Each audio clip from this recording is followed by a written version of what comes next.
I'm back again with another craft that you can do at home. All the materials you should be able, except for the tea lights, you should be able to do this one at home. It is a holiday, a Halloween decoration. These looked fun and they're pretty easy, although the version that I read about on had you doing this on a roll with hot glue, and also not everybody has a hot glue gun. So I did a different one with not a hot glue gun. I used just glue and tissue paper wrapped up. See, now this one was my first one, is my first one tonight. I'll do the second one. And it's a little clunky looking. It's a little wide. I'm going to try to get it a little smaller this time. And I think I might paint these orange. The white or silver or whatever comes off in the camera.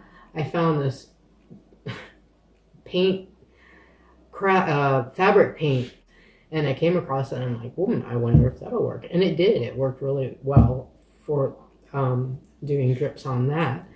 And so I'm just kind of going through things that I have and doing what I can with them. So for this one with the tea lights, these rolls are much wider than the tea lights. I have tea lights at work at the library. If you're really interested in making this and you need to do a bag, we can do the holds to go bag in the morning, but you have to let me know and give me some notice on what you need, and we can do that. Just call the reference department, ask for Dory, and I will help you out, or send an email through Ask a Librarian and just talk about the craft and it'll get to me. Anyways, okay, so back to the tea light. We've got to make it build out the top of the tea light so it sits in it, but you can take it out to turn it off. Yay. And turn it back on. So with the hot glue, you're just going to do a ridge around the top. You got to be careful because this stuff is hot, really hot. I've burnt myself on it very recently, and just holding this hot glue gun is a little frightening.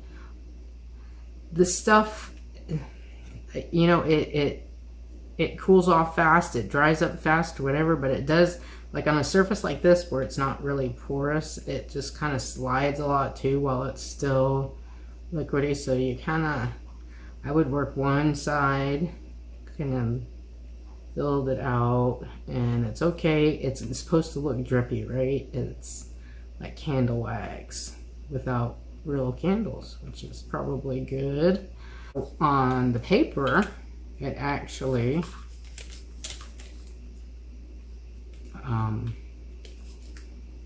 it holds better because the paper is much more porous.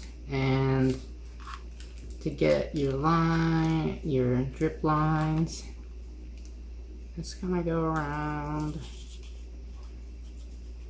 When it's all done, they should match up, and if you get to it while it's still a little warm, the tea light, back to the tea light, you can kind of mold it a little bit. Yeah, this is setting up good.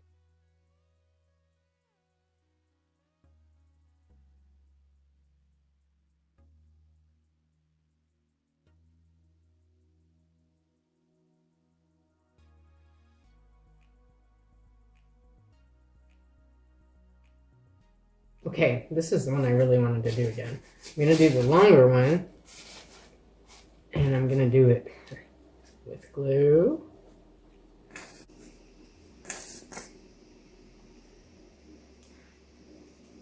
Glue, and more glue. Glue is fun. A little bit of one, just a drop. Good enough. So let's see this one. Oh, not this.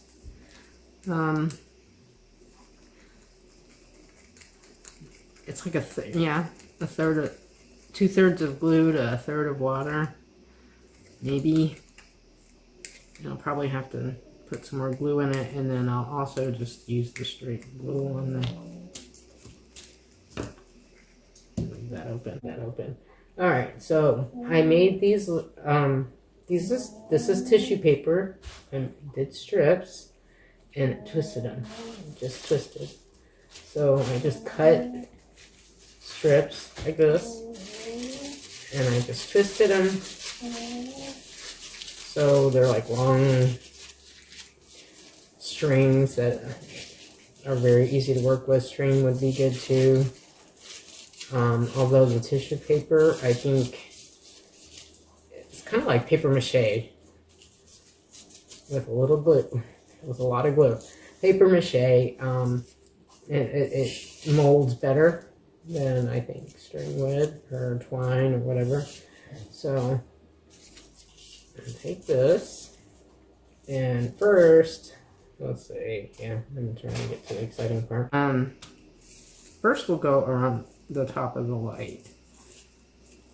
So it's basically the same thing I did with the hot glue, except I'm using this glue.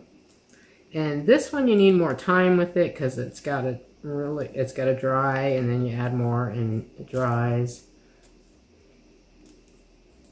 And it's messy, and it's sticky, and it's fun to do.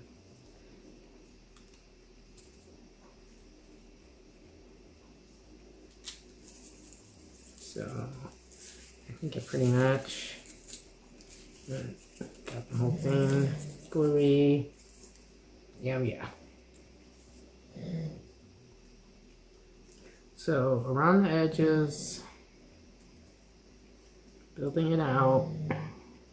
I think on these little inexpensive tea lights, the only thing you have to be careful with is probably not getting glue on the bottom where the switches are, or getting it wet in any way. It probably wouldn't work very well. There, see that? And you can mold this. This is actually, of course, since it's not hot glue, it's a little less painful, but it does take longer to do. That I will definitely need to do another one around.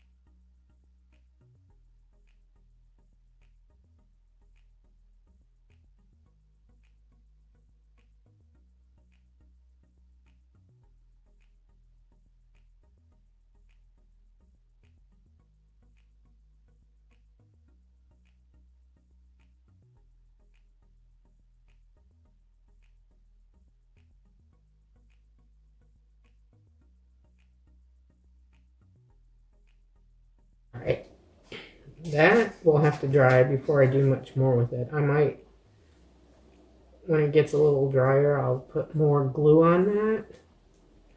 I might have to put another strip around it because it doesn't look too fat, but and this one, like I said, I didn't want it to look as big and as bulky as the other one came out, so I'm starting small. I'm just covering the top to match wherever the paper is going to be, or your ridge. Ooh. See, I did some shorter ones.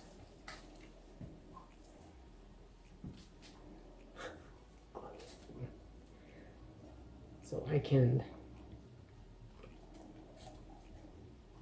do some, alright, like dripping wax. Remember, these are going to be fun ones. They'll be orange, pink, orange, the orange and black together, all clustered together. I also have white paint. I don't know. I might put some white on with the orange. And getting the glue is fine. I mean, I think that just gives you, once you paint it over, it gives more definition. This is, see, I mean, I try to measure this stuff, but in the end, it's just, you do what works. Okay. So that will have to dry before I do much more with it. Same with this part of it. I'm afraid to, oh, that'd be good. And the one good thing about this stuff too is after it dries, you can still kind of mold it where you want it to be. That's good. That'll work good.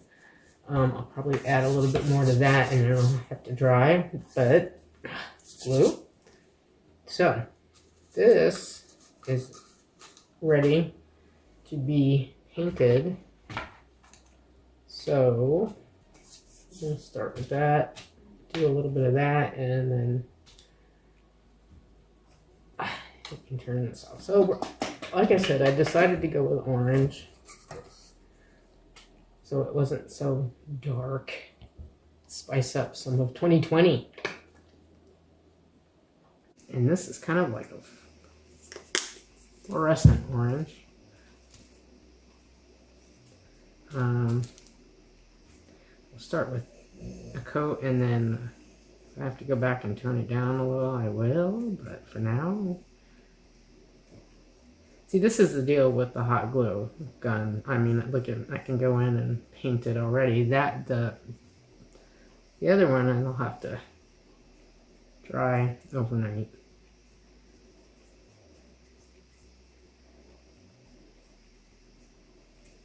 Yeah. So paint right over the glue. This will probably need 2 coats. This paint is not the highest quality, but it's what I have.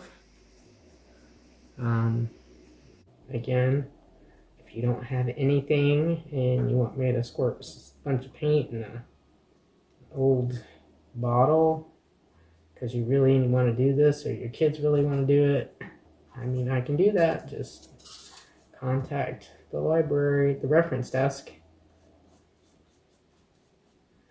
Yeah, this will need a couple coats.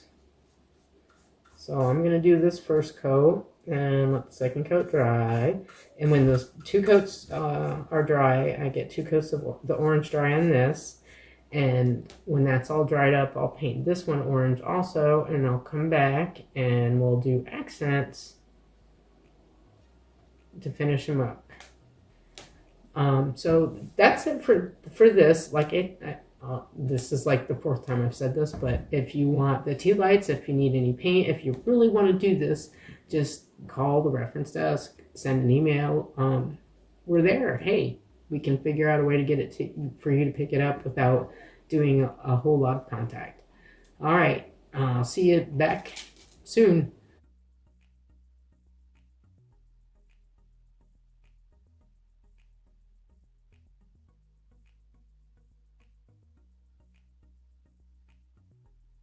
Hi, I'm back with the finished product. I said I'd come back, so here we go. I did a little accent with that fabric paint that I had that's silver, and I also threw some glitter on it when I was painting. I had to tone down the orange. I couldn't handle the fluorescent orange, so I mixed some red paint in with the acrylic paint in with the orange paint that I had, and it came out, it deepened it a little bit, so it's not quite as bright. I almost regret doing the black ones because now we're rolling into Thanksgiving and this would be good, but except black. So be careful what colors you make them. You could do red and green ones for Christmas, and I think there's a lot of different options, and if you get really good with it, you can really save some money on some decorations for events when we get to have events. So I will see you soon, hopefully in the library. So bye.